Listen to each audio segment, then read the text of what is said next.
At least 5 people have been killed and 33 wounded in Libya. This is amid fresh clashes between various rival groups. Local militias and al-Kani tribal fighters faced off on the streets of Tripoli with tanks and pickup trucks mounted with machine guns. Several residential areas were hit by artillery fire and shelling.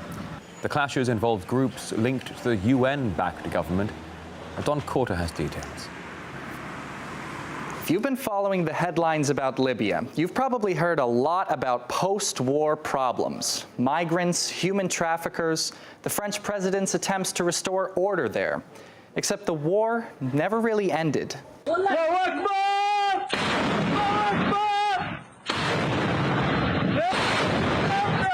In just 2 days of violent clashes in Libya's capital, Tripoli, the health ministry confirmed 5 fatalities and 33 injuries. But that's just another bloody footnote in a country plagued by the instability of a post-NATO bombing regime, right?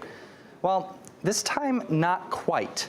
2 warring factions, the so-called 7th Brigade and another group of hostile local militias, they began throwing serious firepower at each other on Sunday in areas densely populated by civilians. And the kicker? They both support the current UN-backed interim Libyan government, which, for its part, simply tried to distance itself from the whole mess. We warn these gangs and outlawed groups that have terrorized civilians and residents. There is no space for such lawlessness and chaos. Despite a shaky ceasefire brokered on Monday, the situation is still undoubtedly tense. But it's hard to imagine how anyone in any country divided between so many political lines could hope for peace. First of all, 3 rival governments all claim control over the country. There's the UN-backed Presidential Council, the rival government of National Salvation, and the so-called Tobruk government. Let's not forget the various tribes and militias in Libya, which are always looking for a power grab.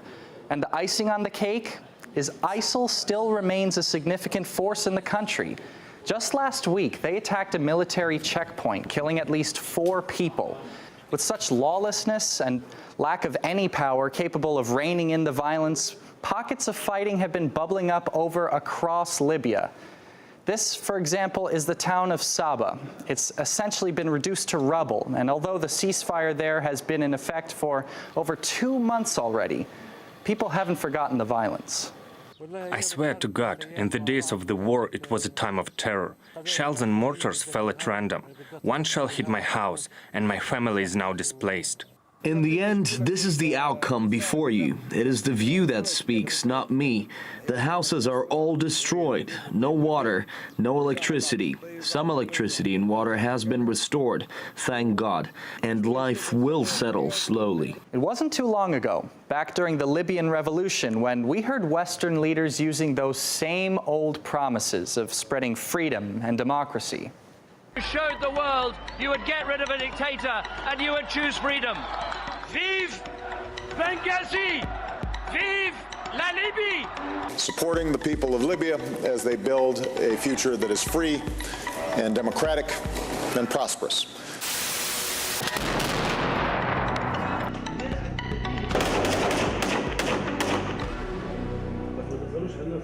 7 years on from the West's empty promises, and Tripoli continues to awake amidst explosions for more than just one reason. Sometimes it's fighting, and sometimes it's even fishermen using dynamite. My wife and I enjoy the peace and quiet of Friday mornings in our garden by the sea, but the explosions, as early as 7 a.m., remind us of all that is wrong in this country. But it shouldn't be much of a surprise, especially in a country absolutely saturated by weapons. My whole house and my older windows shake with every blast, and I have to reassure my grandchildren that it's only people fishing, not NATO bombs all over again.